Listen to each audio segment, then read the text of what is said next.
Yes, sir. Now the names of the textbooks. First one and second one and fourth one, they are important books. First, second, and fourth. And I have also named this third book by Papuli and Pillai because it's a very, what should I say, very classic book on this probability and random processes. But it's little bit difficult to understand. That's the problem. So only those who are deeply interested in this subject, statistics and probabilistic methods, random processes, etc., they only need to be going through that book. So you may write down the names of these books.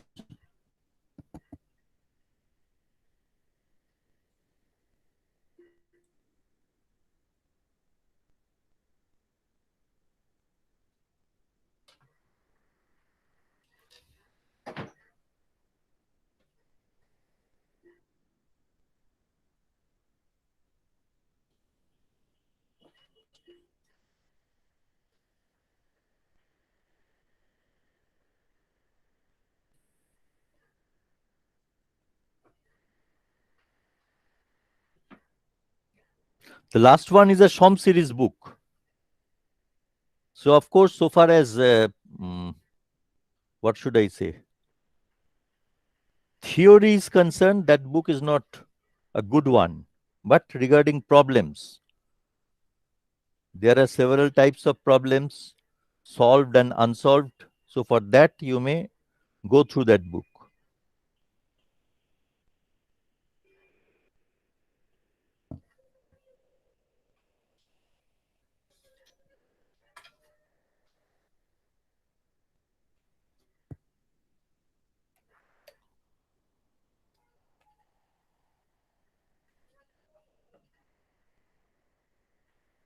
এই আমাকে একটু চা দেবে?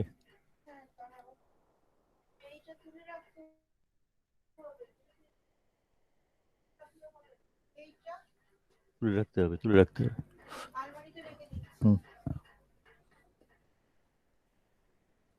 Have you written it? Yes, sir.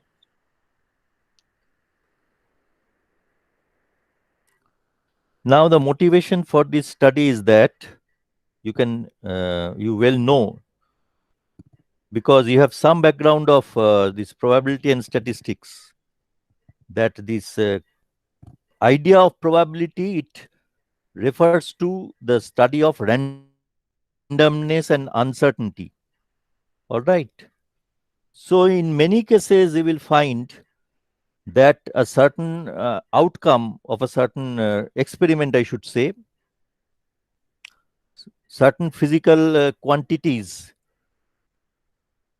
they are not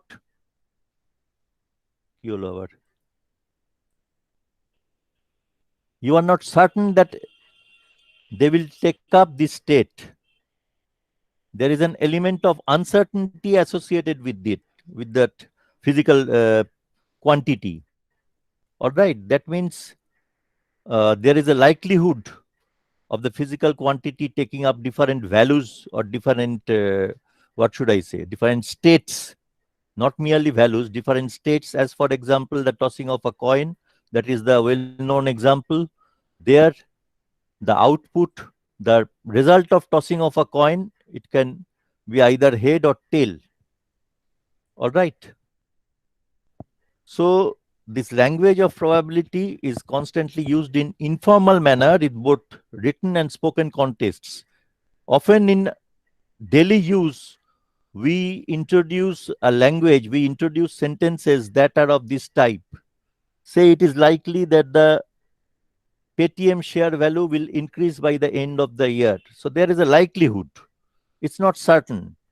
It's not also impossible. Secondly, that there is a 50-50 chance that India will win this particular game. So there also an element of chance is attached. Next, there will probably be at least one section of that course offered next year. So that is also a very dicey statement, I would say. There is a probability, there is a likelihood that at least one section of that course will be offered in the next year.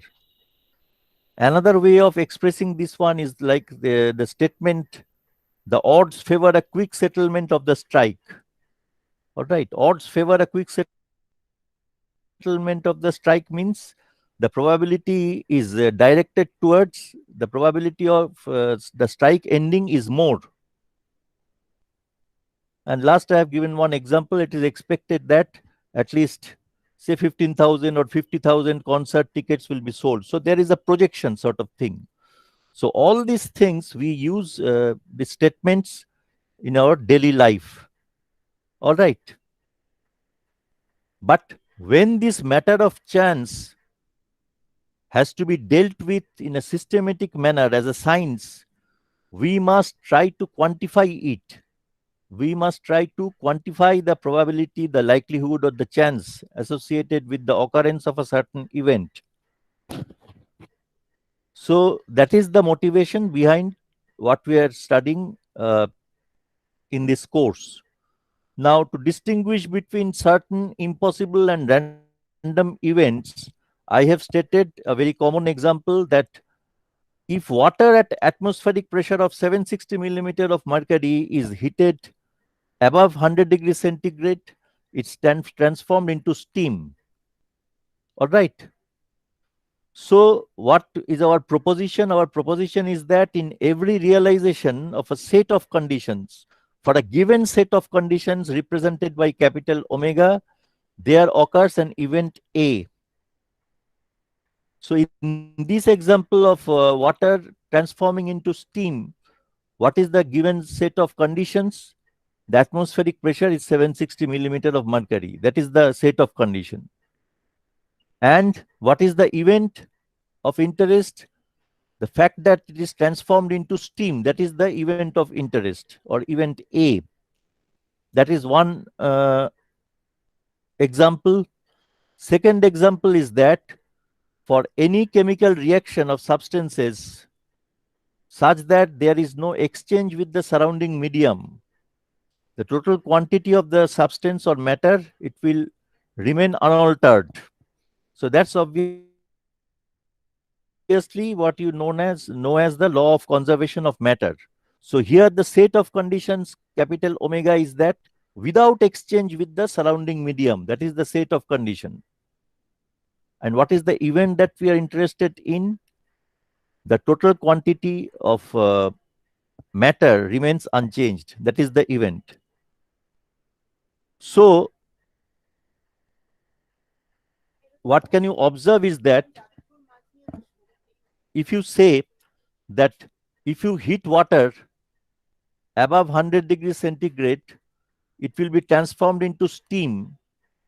That is not a proper statement, because you have also you should always give the set of conditions. That is, water at atmospheric pressure of 760 millimeter of mercury, when this is heated above 100 degrees centigrade, it is transformed into steam. So that is, given the set of conditions that the atmospheric pressure is 760 millimeters of mercury, this event, the water is transformed into steam, it's a certain event. But for other pressures, it may not happen.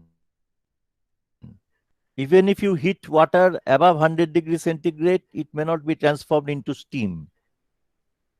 So whether the statement or whether the event will be a certain event or an impossible event, that will depend on the set of conditions. An event that is certain for a given set of conditions may be impossible for other set of condition. Therefore, the set of condition is an important thing. Similarly, in case of the chemical reaction, the law of conservation of matter, that is valid for a given set of conditions. When there is a chemical reaction without exchange with the surrounding. So that is the given set of condition. If there is an exchange with the surrounding, this will not hold. Event A will not occur. So here also it's impossible under certain set of condition, which here is exchange with the surrounding, and it's impossible in the other state of condition, other set of condition, if there is an exchange with the surrounding medium. So I have just stated that an event A that unavoidably occurs for every realization of a set of conditions, omega, is called certain or sure event. That means with the atmospheric pressure kept fixed at 760 millimeter of mercury, if you boil water above 100 degrees centigrade, then it will definitely, whatever may be the number of times you repeat this experiment, it will definitely be transformed into steam. So for the given set of condition, it is a certain event. If the event A definitely can't occur for every realization of this set of conditions, it is called impossible. All right. That means here, in the case of the second one, if there is exchange with the surrounding, the total quantity of matter will not remain unchanged. So under that condition, if there is an exchange with the surrounding, that occurrence of event A, it becomes impossible. Similarly, in a certain case, you will find that the event is random. All right. Now, I have given a very simple example, uh, the type of example that you used to study in your uh, school level course.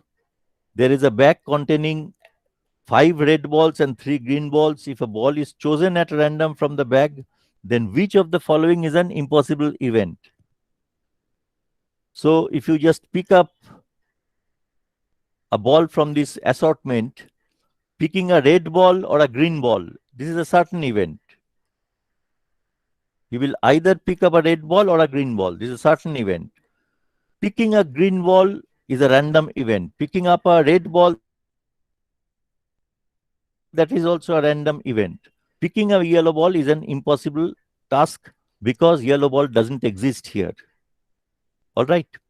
So any event, as the conclusion, we can write that any event can be considered as certain, impossible, or random only with respect to some definite set of conditions. So if you simply try to assert that a particular event A is random in nature, it doesn't guarantee that it will be random under every possible condition. It may happen that you are not, you are not able to get certain set of conditions under which A may become a certainty. So mere assertion of the randomness of any event A is very restricted interest. It only provides you with the, inspiration or stimulus to carry out further experimentation to find out what is the set of conditions, whether a particular set of conditions at all exist where A can be a certain event or an impossible event, like that. So merely stating that water when heated up to at a temperature higher than 100 degrees centigrade will transform into steam does not mean anything. All right. Now, modeling random experiment. A random experiment is the activity or process whose outcome is subjected to uncertainty. So we say that in case of a random experiment, the outcomes are non-deterministic. What is meant by non-deterministic? Non-deterministic means how much you have observed the outcome several times, you will not be able to predict the next outcome with certainty. And remember here, whatever we are labeling as random experiment, what is an experiment? In a lab environment, an experiment is the conduction of certain uh, phenomena, conduction of certain exercise under very precise conditions, very well controlled conditions. But here, when we talk about random experiment, it is used in a broader sense, much broader sense. So don't think experiment refers to something in the lab only. So random experiment is a widely used term. So what I have written here, that it is never possible to predict outcomes accurately in spite of how much you know about the outcomes for large number of performances.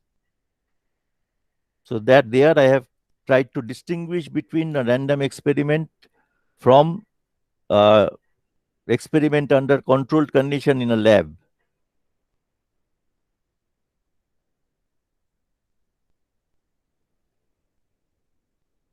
All right. I have given some examples of random experiments. You know, tossing of a coin, selecting a card or cards from a deck, ascertaining the commuting time from home to work on a particular morning is a mistake, obtaining blood types from a group of individuals. So if there is a collection of subjects present, you cannot say with certainty that you collect blood from a particular individual, that uh, this will be the blood group. Measuring the compressive strengths of different steel beams made to same specs. Now, I have come to an engineering example. All right. Follow it carefully. Measuring the compressive strengths of different steel beams made to the same specifications. What does it mean? It is implied that steel beams are being manufactured in a factory in accordance with some given specifications. So theoretically, all these different steel beams, they must have the same compressive strength, because they are having because they are manufactured by the same machine or same set of machines in accordance with the same specification. So apparently they will have the same compressive strength. But in practice, if you test those beams for their compressive strength, you will find that the compressive strength differs. And this difference in the compressive strengths of the different beams that you will get, that will not follow any pattern. All right, that will not follow any pattern. If you measure the compressive strengths of several identical beams and then try to measure the compressive strength of the next identical thing, you will not be able to speculate what will be the compressive strength of that beam. Now, this happens because of variability present in engineering practices. What is meant by variability? This term is important. Variability. In spite of your best efforts, you are using the same machine, there will be some manufacturing tolerance. It's not possible to mimic exactly the same specification. So there will be some, say, steel beams are being made from certain samples of steel. So these samples of steel, they will not have the homogeneous property all through. All right.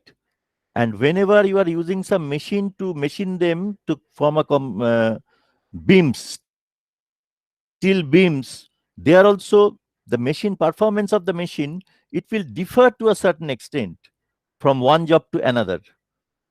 So variability is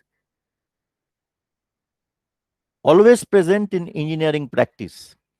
I have talked about the strength, compressive strength of steel beams. Think in this way, that you have procured a batch of resistors that are rated at uh, 1 kilo ohm, then 1 watt. 1 kilo ohm, 1 watt resistors. You have purchased from the same manufacturers a large number of such resistors. But because although they are manufactured to meet the same specifications, 1 kilo ohm, 1 watt, because of this variability in material, variability in the skill of personnel, variability in the performance of the machine, if you go on measuring the resistances made to same specification, you will find that the resistance values, one may have a resistance value of 1.01 kilo ohm, another one may have a resistance value of 1.08 kilo ohm, another one may have a resistance value of 1.1 kilo ohm, another one may have a resistance value of 995 ohms in this way. So there is a spread about the value that is desired. There is always a spread. That is the result of variability. So whenever resistances are manufactured, the manufacturing tolerance is specified, plus minus 1% or plus minus 5%, like that. That means the quality control of the manufacturer, quality control arrangement of the manufacturer should be such that 1 kilo ohm, 1 watt resistances are manufactured, but it is ensured that the resistance values, if it is specified that plus minus 1%, that the resistance values should not differ from 1 kilo ohm by plus minus 1% of 1K. Similarly, there is some tolerance on the wattage value also. But the tolerance on the resistance value, that is the more important thing. So that thing will happen. So this is not the only examples. There are large number of examples in case of engineering systems. What I have stated here is that observing the failure-free operation time of a system. Say you have obtained some television set, and under a new condition, obviously, and you put it into operation. So how long will it last? 2 years, 3 years, 4 years, like that. So whenever it fails, its first failure, we'll call it the time up to the first failure-free operation time. So for the same type of TV set, identically manufactured TV set, identical type number of TV set procured from the same manufacturer, they will have different failure-free operation time. This is not only applicable for TV sets, but for any item. All right. Can be a utensil, can be some tape recorder or CD player or laptop, anything. Not only confined to electronic items. These things, this failure-free operation time, the effect of variability on the failure-free operation time, these are dealt with in your course on reliability. That deals with all these things. The statistical evaluation of this failure-free operation time. Not only that, the repairing time of system. Say you have a power distribution system. All right. A power distribution system. So we call it a continuously operating system. It's theoretically, it should be never down. It's always operating. But in practice, what will happen? There will be some fault, inevitable fault, maybe due to a storm or something else, due to aging. So the power distribution system may fail. Whenever the power distribution system fails, the technicians and engineers of the distribution company, they swing into action, remove the necessary faults, all right, and put back the distribution system into operation. So that is called, this time is called the repairing time. So this repairing time consists of several things.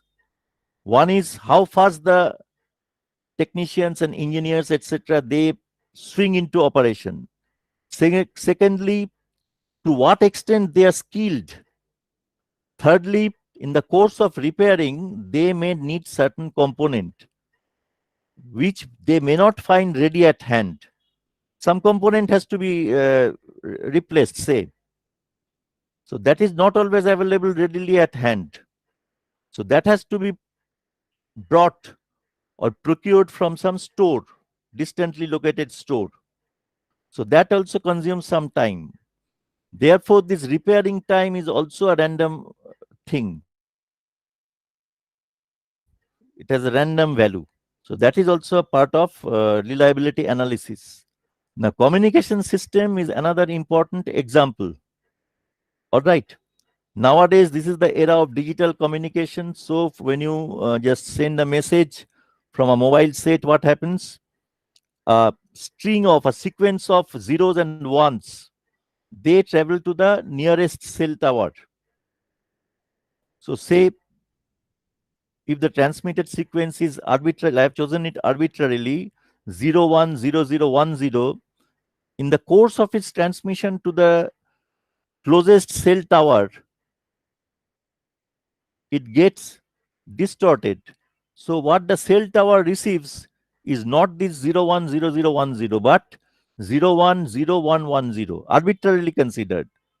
That means whatever is being transmitted from here is not exactly received exactly there. Status of that bit has changed. It should have been 0, now it has become 1. So that is a distortion. In the course of its traversal, the electromagnetic wave, this one, it is corrupted by several types of noise. When you will study these communication systems, you will understand that. What are the types of noise that corrupt this digital signal that is communicated from the cell phone to the tower. All right. So the duty of the communication engineer, those who have designed this entire system, is to take into consideration the type of noise that may affect the transmission and take remedial measures. Design the system taking into consideration that such error might take place. So only then your quality of transmission will be proper. All right. So as I have stated here in bold, errors like this could affect the quality of the audio in your phone conversation. Just as an example, audio in your phone conversation. If it is a video call, that will also may have some effect on the video.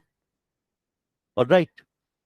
So these are examples of random noise, random phenomena in engineering.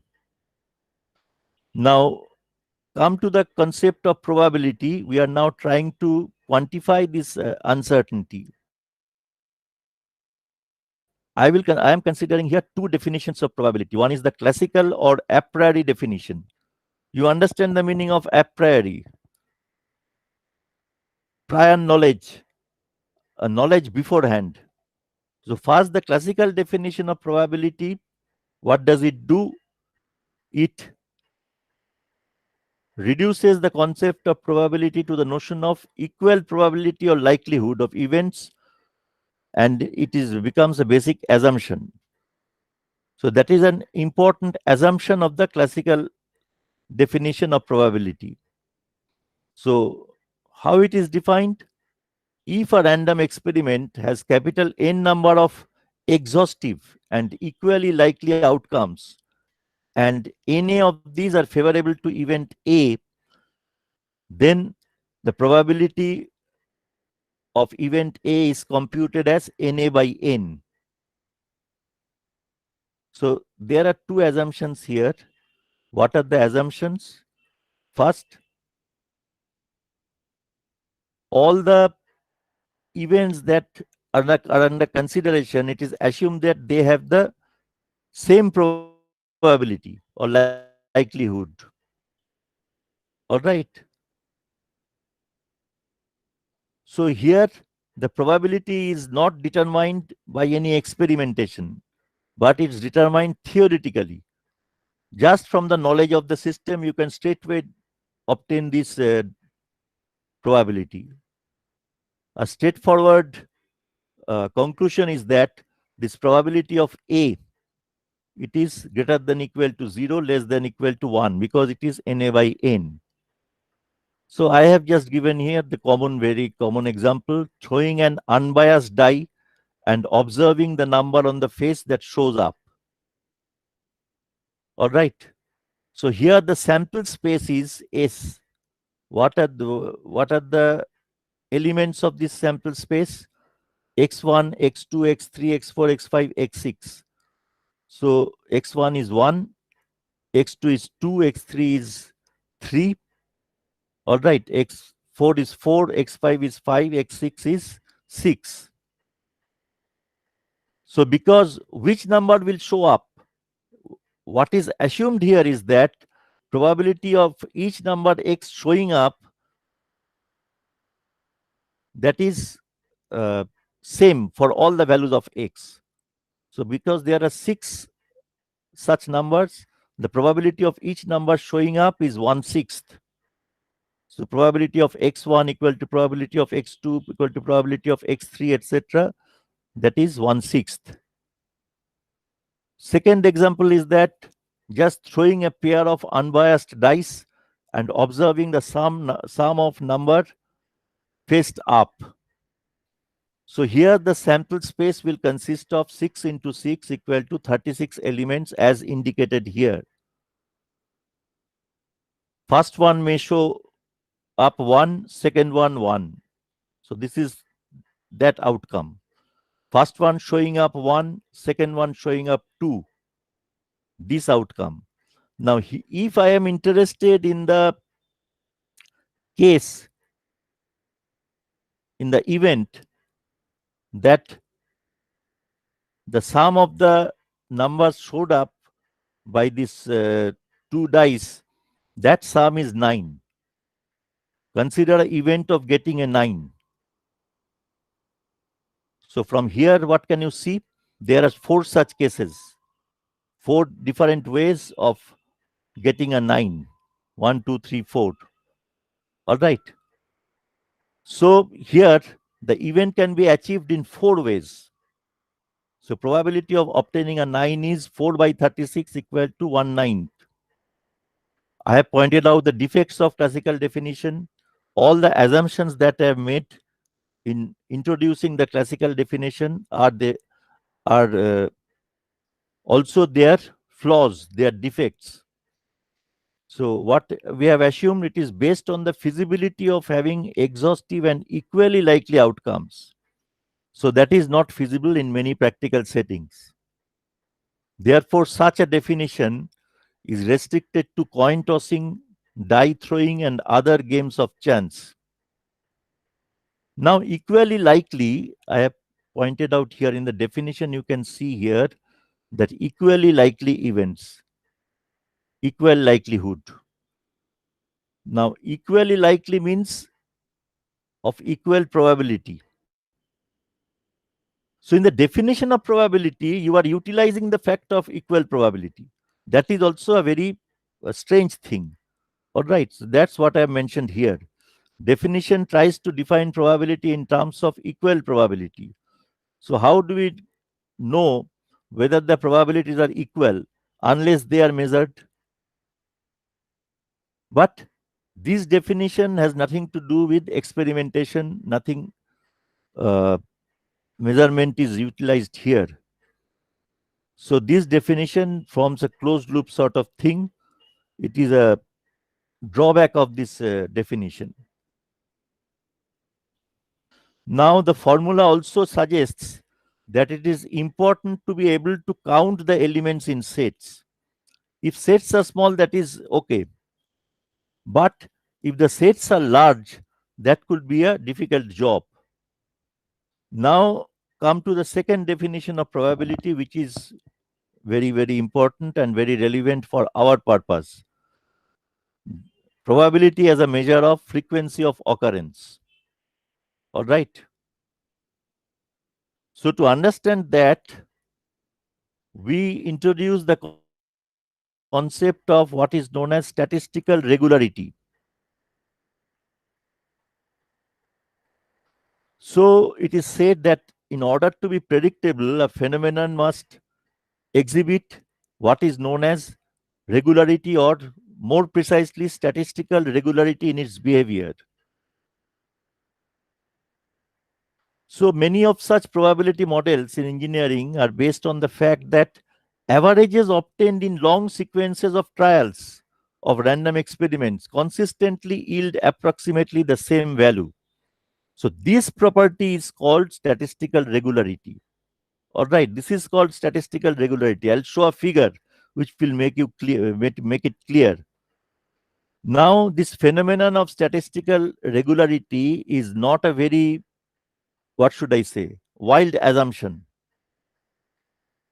That people have done a lot of experimentations. Numerous physical experiments have been performed by several investigators, leading to this concept of statistical regularity. They have observed this phenomenon of statistical regularity. All right. Suppose random experiment is performed n times and a certain event A occurs na times. So this is measured. Random experiment is performed n times, actual experimentation is done, and say certain event A occurs n a number of times. Then we define what is known as a relative frequency represented by nu of occurrence of A, which is given by this ratio. So that may be called the average number of successes. If you go for larger and larger value of small n, obviously you will come across larger and larger value of na, and you will find that for a very large value of small n, this ratio will tend to stabilize. Initially, for small value of n, this ratio na by n, it will have some value. With increase in the value of small n, this ratio will tend to the actual value that we will get as n tends to infinity. Ultimately, when n is very large, this ratio, this relative frequency will not change, even if you increase small n. So that is the manifestation of statistical regularity. Nu tends to stabilize and approach a number which we call probability of this event A as n increases without limit. We have shown here the relative frequency as a function of n for that experiment of tossing a symmetric coin n times and observing the number of heads. Just see here that for low values of small n, this relative frequency is no longer not at all close to 0.5. Now with increase in small n, it gradually increases, then it oscillates in this way, and ultimately for very large value of small n, it tends to stabilize at a value of 0.5. Incidentally, the coin that has been considered here, this is the result of what I have plotted here is a result of actual experimentation. Now, because the coins, when they are, manufactured, the density is uniform throughout. That condition, in many cases, it's not possible to attain that condition. So that becomes to some extent unbiased die. All right. So in that case, what will happen? The value it will ultimately tend to will not be exactly 0.5, maybe 0.48, or maybe 0.45, or maybe 0.55, like that. But if it is a perfectly fair die or unbiased die, then it will tend to a value of 0.5. But for low value of small n, it will grossly deviate from this value of 0.5 that we desired.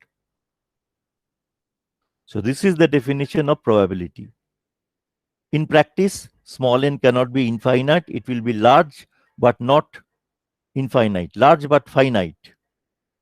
So probability of A, according to this definition, also will lie in this range. Now I have considered here a very simple experiment. What we have here is that 10 random size samples of size k equal to 100. These 10 random samples Each sample consists of 100 PCBs, printed circuit boards. They are picked up by an inspector for quality control testing from a large assortment of homogeneous populated printed circuit boards for incoming inspection. That means the quality control in the inspector has come in, and he or she is testing the PCBs, whether they have been manufactured to the uh, set norms. So 10 random samples, 10 random bunch of PCBs have been picked up. Each bunch has 100 number of PCBs. And it is found that in sample number 1, out of 100 PCBs, 6 have been found to be defective. In sample number 2, out of 100 PCBs, 5 have been found to be defective. In this way. So this is for up to 10. That means in all, 1,000 PCBs have been tested. So the relative frequency of occurrence of the event that the PCB is defective is given by the sum of all these numbers divided by 1,000. All right, that comes out as 38 by 1,000. That means 0.038. So the probability of finding a defective PCB is 0.038 or 3.8%.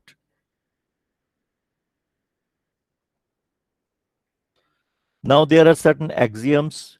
Probability of A is greater than equal to 0. Probability of S is 1. You know what it means. S is the sample space. All right. So it is the set of all possible outcomes. So therefore, the probability of the outcome of, all possible outcomes of the sample space, that will be 1. If A1, A2, A3, they are mutually exclusive or disjoint, they are events defined on the sample space, then probability of A1 union A2 union A3 union A4 like that, it will be the sum of these probabilities. Probability of A1 plus probability of A2 plus probability of A3 like that. That will happen only if all these events are mutually exclusive. There is no overlap. Event A1 doesn't have anything common with A2. Event A2 doesn't have anything common with A3 like that. What does this probability of A1 union A2 union A3 mean? Probability of occurrence of either A1 or A2 or A3 or A4 like that. So I have written it in language. Probability of union of non-overlapping events is sum of probability of individual events. So this is a compact form of expressing the what we have observed earlier. All right. Now come to the case of joint probability. I have stated here this is nothing very important, because you are already aware, you are all aware of this set theory, etc. So you understand the meaning of intersection, union, etc. All these things. Complement, all right. Now, come to the case of joint probability. Since events have the properties of sets, when working with events, intersection means and union means or. The probability of intersection of A and B is sometimes shown by PA comma B or PA into B. So this A intersection B is this one. This yellow one is A intersection B complement. That one is A complement intersection B. All right. Now, from a study of the Venn diagram, you know that intersection of A and B, this is A plus B minus A union B. All right. Therefore, probability of A into B, that will be probability of A plus probability of B minus probability of A or B. Union means or probability of A plus B, same thing. This probability of A and B occurring together, probability of A and B occurring together, this is called the joint probability of those two events A and B. Joint probability.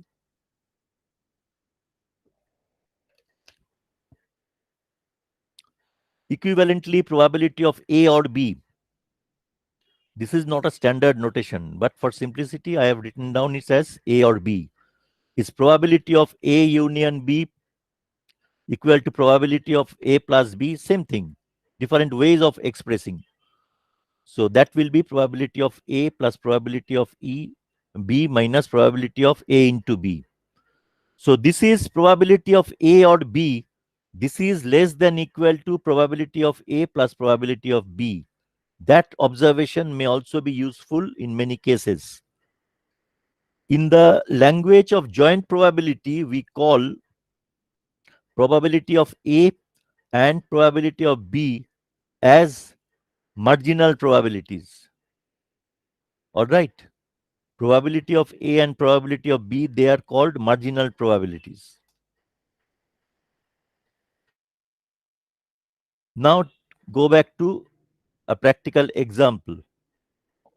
Again, the case of an inspector coming in and checking the assortment of 1,000 resistors of different ohmic values and wattages, which are thoroughly mixed. Suppose the number of resistors with different ohmic ratings and wattages are tabulated as shown after this. So this is the finding. This is the finding that the inspector has. This side is power rating, this side is ohmic rating. So 1 ohm 1 watt resistance 50 in numbers, 10 ohm 1 watt resistance 300 in numbers, 100 ohm 1 watt resistance 90 numbers, like that. 1000 ohm 1 watt resistances, no such sample is available in this way. All right.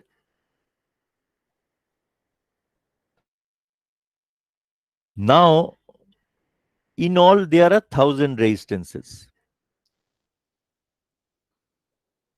So suppose the inspector pulls up a resistor whose value is a resistor at random from the collection. All right. Suppose we name the event of pulling a 10 ohm resistance as event A, and the event of picking up a 5 watt resistance as event B. Obviously, A and B are not mutually exclusive. They have intersection. If you observe the table, you will find that they have intersection. All right. From table, it is clear that probability of pulling out a 10 ohm resistance. What is that probability? Come to 10 ohm resistance. How many 10 ohm resistances are there? 300 plus 50 plus 150.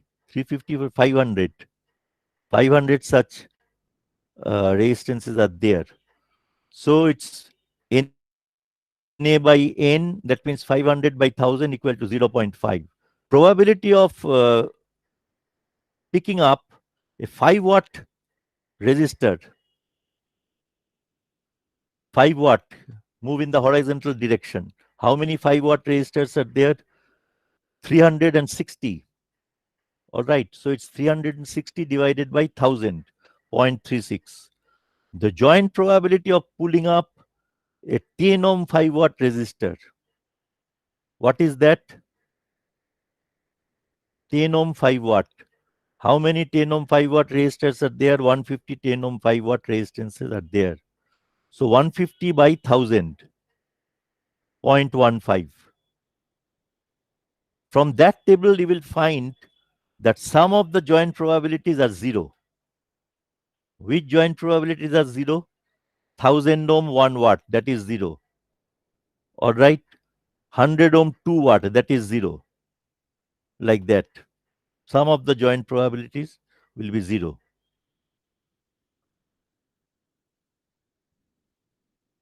Now, for two mutually exclusive events, obviously the joint probability will be zero because A intersection B will be a null set.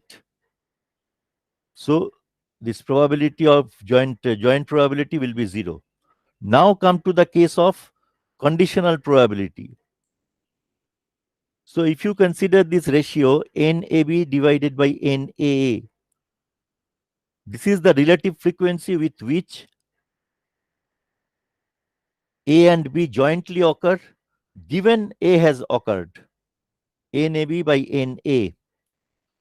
Now NAB by NA can be written as NAB by N divided by NA by N.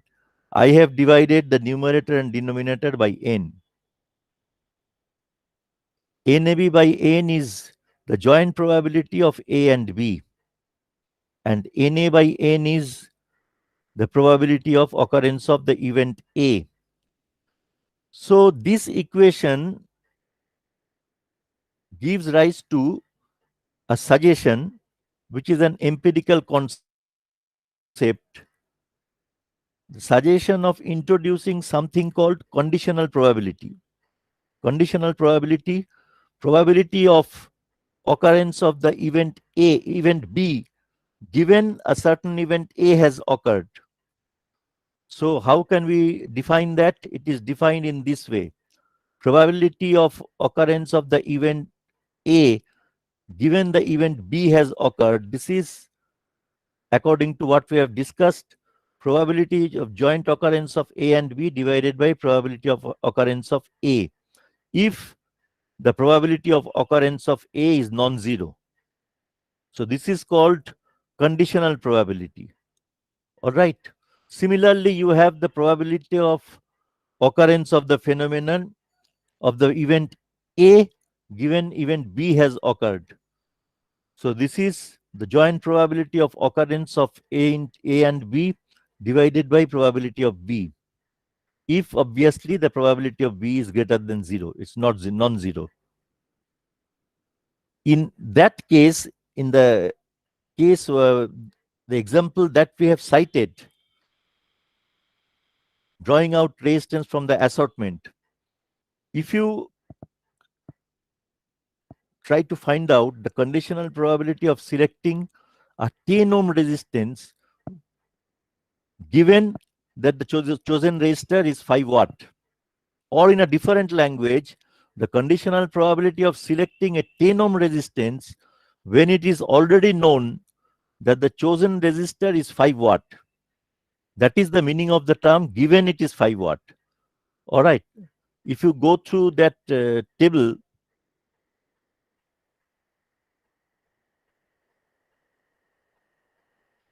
five watt, given it is 5 watt. How many 5 watt resistances are there? 360. What was that other consideration? 10 ohm, isn't it?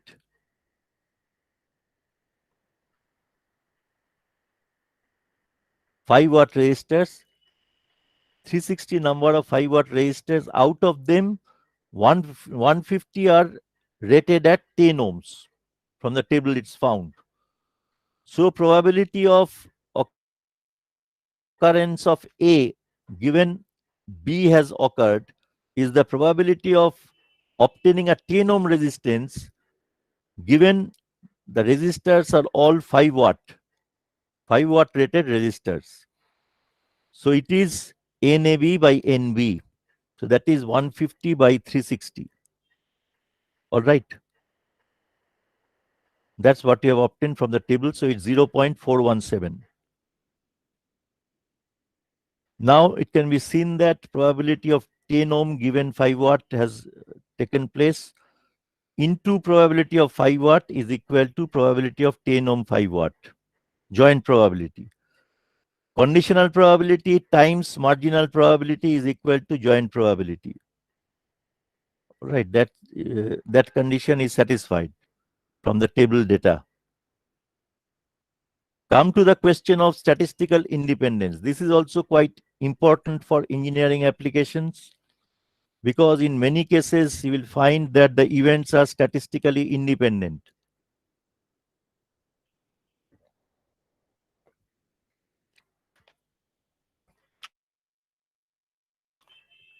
Suppose there are two events A and B, each having a non-zero probability of occurrence. That means probability of occurrence of A is greater than 0 and probability of occurrence of B is also greater than 0. A and B, they are statistically independent if the occurrence of one does not influence the occurrence of the other. Under such a condition, we say that A and B, they are statistically independent.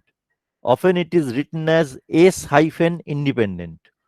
S hyphen independent, henceforth, instead of writing this complete statement, statistically independent, I may write S independent. So A and B are statistically independent if probability of occurrence of one event is not affected by that of the other one.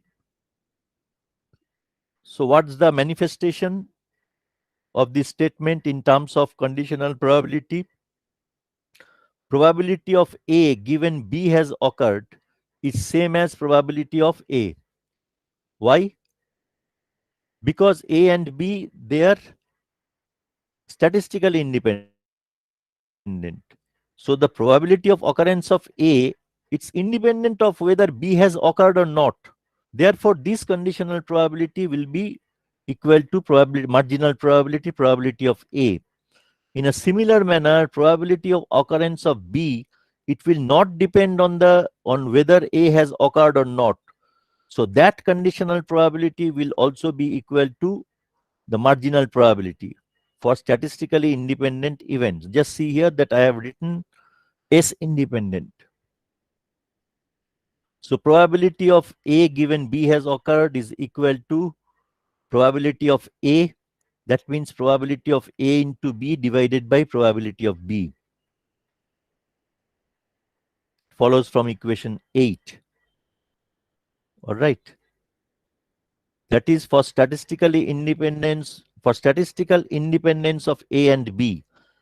So the observation that we have made, that can be used as a test for checking whether two events A and B are statistically independent or not. Because if in case of statistical independence of A and B, joint probability of occurrence of A and B, this will be the product of the marginal probabilities, product of probability of A and probability of B. All right, it follows from this observation. Joint probability is the product of occurrence of A and product of the probability of occurrence of B.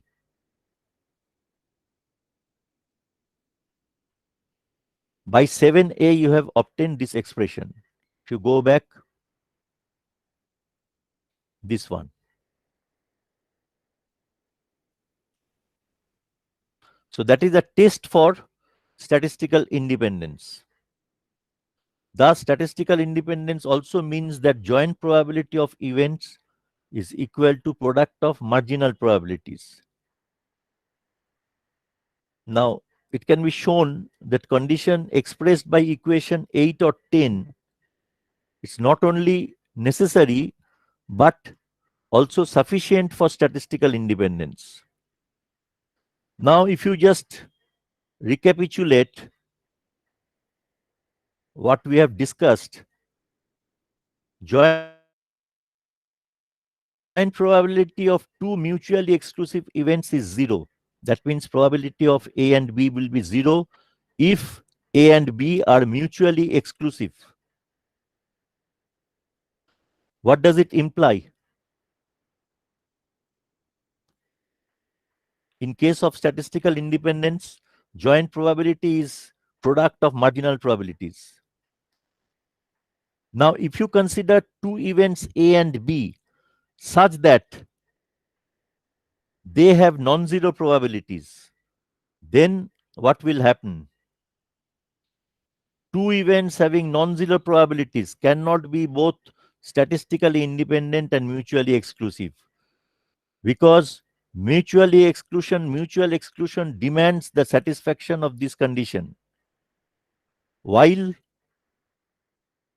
that statistical independence demands the satisfaction of that condition. So combining those two, we can say that for two events to be statistically independent, they must have an intersection. They cannot be mutually exclusive. Now I have gone through the other rules of probability. You can well understand that this is A complement is 1 minus PA. These are, if events A and B are statistically independent, then these conditions will be satisfied. Just they follow from whatever we have discussed. Probability of any one of two statistically independent events A and B occurring, that is probability of A plus B. A plus B is same as A union B, isn't it? Or A or B. So that is PA plus PB minus PA into PB. The actual expression was PA plus B equal to PA plus PB minus probability of A into B. Now, because they are statistically independent, probability of A into B has been replaced by PA into PB. I am representing the probability sometimes by PR and sometimes simply by the symbol capital P. They are same. Now, for the derivation of this expression, you may consider a particular example. Here we have a system which is known as dual redundant system. The parallel combination constitutes the entire system. Don't think in terms of electrical circuit elements in parallel, not like that. General case. What does it imply, this figure? Here, for successful operation of the complete system, either it is sufficient for either A or B or A and B to work for the satisfactory operation of the system. So if simply A works but B is not working, the system is working satisfactorily. If simply B works and A is not working, the system is working satisfactorily. If both of them work, then also the system is working satisfactorily. All right. Now, suppose PA is the probability of subsystem A working successfully, PB is the probability of subsystem B working successfully, and the complete system, its probability of success is represented by PS. Therefore, the probability of failure of the complete system PF, obviously it will be 1 minus PS, because PF plus PS should be 1. So PF is the joint probability of A and B failing.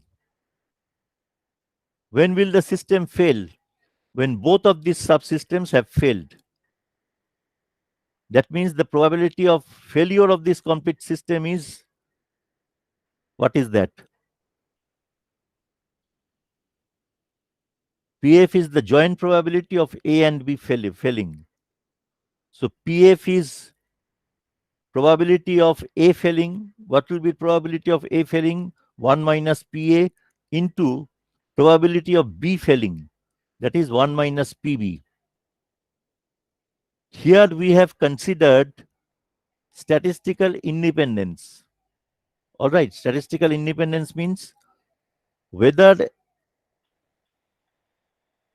the proper functioning of A will not depend on the proper functioning of B. Similarly, and vice versa. The proper successful functioning of B will not depend on the successful functioning of A. So these two events are statistically independent. So that's why I have written down this as a product of those two. PF will be the joint probability of failure of both A and B. And because the probability of failure of A and B, they are statistically independent, it will be probability of failure of A into probability of failure of B. So that is the expression. So PS is obviously 1 minus PF. So I have subtracted this entire thing from 1 and obtained this expression. So PS is probability of A or B operating. So this is PA plus PB minus PA into PB.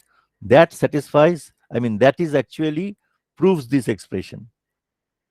I have proved it in that way. If A and B are mutually exclusive, A and B cannot occur simultaneously. So PAB will be 0, PA plus B equal to PA plus PB. Now here you have, if multiple mutually exclusive probabilities of outcomes Bj jointly give a probability of occurrence of A, then probability of occurrence of A will be summation over probability of A into Bj. So its summation over that joint probability is expressed in terms of conditional probability, product of conditional probability and marginal probability. You can easily understand that from this diagram. Now from equation 7, if you refer back to equation 7, you will find that probability of AB is probability of A into probability of B given A has occurred. It is same as probability of B times probability of A given B has occurred. Therefore, probability of A given B has occurred is given by this expression. And this is the simplest form of what probably you have studied in the school as Bayes theorem. Simplest form. A more generalized form of Bayes theorem will be as indicated here. All right. There are several other random variables, Ej, represented by Ej, where Ej is the jth event. So that is more generalized form of Bayes theorem. You please go through these expressions and try to cross-check whether this is correct or not. So that was the introductory part that I wanted to point out. Today I'll not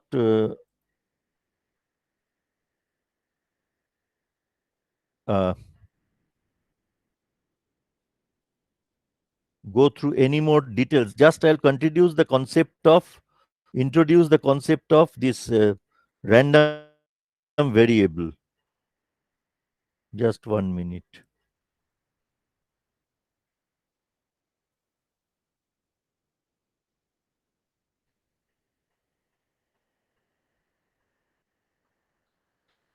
Now,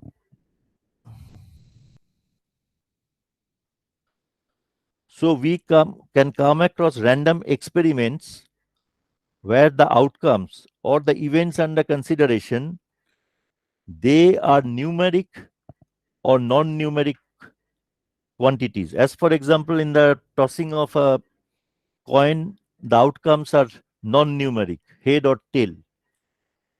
In the rolling of a die and showing observing the face that is showing up, the outcomes are numeric. All right. But, so that can be the case. The outcome can be non-numeric or numeric as well. But it is found that irrespective of whether the outcomes are numeric or non-numeric, it is advantageous to represent the outcomes by numbers. All right. If you represent the outcomes by numbers, then your task of quantifying, your task of using mathematics to analyze these probabilistic things, that becomes more easy. So what I have written here is that we often summarize the outcome from our random experiment by a single number. In many of the examples, we have considered the sample space has a description of possible outcomes. In some cases, the description of the outcomes are sufficient, but in other cases, it is useful to associate a number with each outcome in the sample space. Because this particular outcome of the experiment is not known in advance, the resulting value of our variable is also not known in advance. Hence, this number that we are assigning to the outcome, it is a variable and it is called a random variable. Therefore, for this reason, the variable that associates a number with the outcome of a random experiment is referred to as a random variable. So in case of the tossing of a coin, we can assign a value of 1 to head and a value of 0 to tail, occurrence of a tail.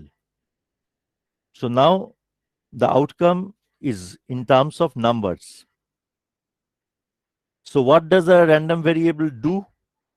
A random variable is a function that assigns a real number to each outcome in the sample space of a random experiment. So the random variable actually, it maps the outcome of random experiments onto the real axis of numbers, onto the real axis of numbers.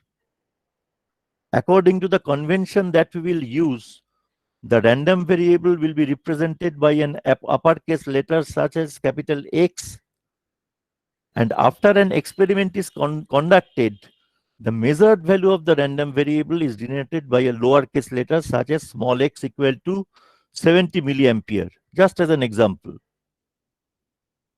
So capital X or any capital case letter will represent the random variable, and small case letter, they will represent the possible values of the random variable. The possible values of the random variable will be represented by small case letters. Now we have discrete random variable as well as continuous random variable. A discrete random variable is a random variable which can assume a countably finite or countably infinite number of values over its range. So whenever the measurement is carried out at discrete points on the real line, the random variable is said to be a discrete random variable. All right. Just as an example, I have given the example of number of scratches on a surface, maybe on a glass surface. So that represents a discrete random variable. You can easily understand that this number is random. So it's a random variable. And because we can count the scratches, therefore it's called a discrete random variable. All right. The proportion of defective parts among 1,000 tested number of bits received in error, that can also be another example of a discrete random variable. Say you are transmitting an 8-bit word. All right. So how many of these bits will be in error? That can be 1, that can be 2 or 3.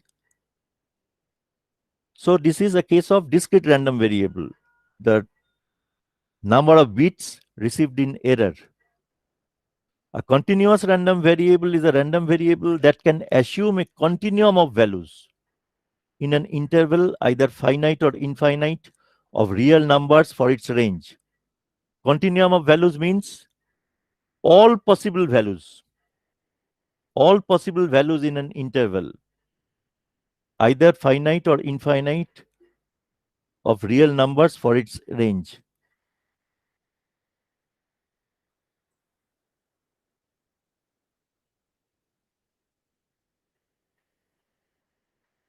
All right, so that is the case of a continuous random variable. Examples are electric current, length, pressure, temperature, time, voltage, and weight. All right. So I have just considered here whatever I have stated. Tossing of a coin, sample space is head and tail. If you represent the occurrence of head by 1 and tail by 0, so x is the random variable. Xh becomes 1 and xt becomes 0. So the random variable x, it either takes on a value of 1 or 0. Rolling of a single die, the outcomes themselves are numeric, so there is no question of any assigning any particular formula. So here x1 will be 1, x2 will be 2, x3 will be 3 in this way. So I hope the concept of random variable is very simple. So I'm ending today. If you have any question, you may ask. Or if you can ask me later on.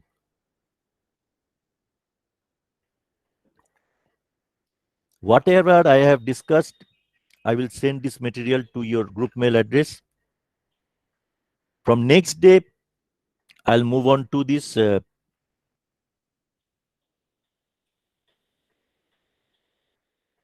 I'll allow sufficient time for you to write down the matter. Okay? Okay, sir. Thank you. And your attendance is very poor. I don't know what's the problem. Last time also I have found that attendance is very poor. Sir, Probability. Yes. I think sir, not all students have opted for this course. Maybe that is why. Oh, that may be the case. So Sir, you have, yes. sir, I'm from section B, sir. Sir, can you please send the recording of this class in section B group mail ID also, sir? I may do that. Thank you, sir. But no, I may do that. But problem is you have to seek the permission of your teacher, concerned teacher, Professor M. Moitro. MMM will take the class of our section, sir. Yes. Okay, so thank you, sir. We didn't know that. Sir, has Yes. the been made, sir, for our class? Routine is already prepared. Okay. Sir, You'll be handed over the routine, I think, in a day or two. Okay, sir. Okay. Thank you, sir. Okay. So please discuss among yourselves and let me know the next class. Okay, sir.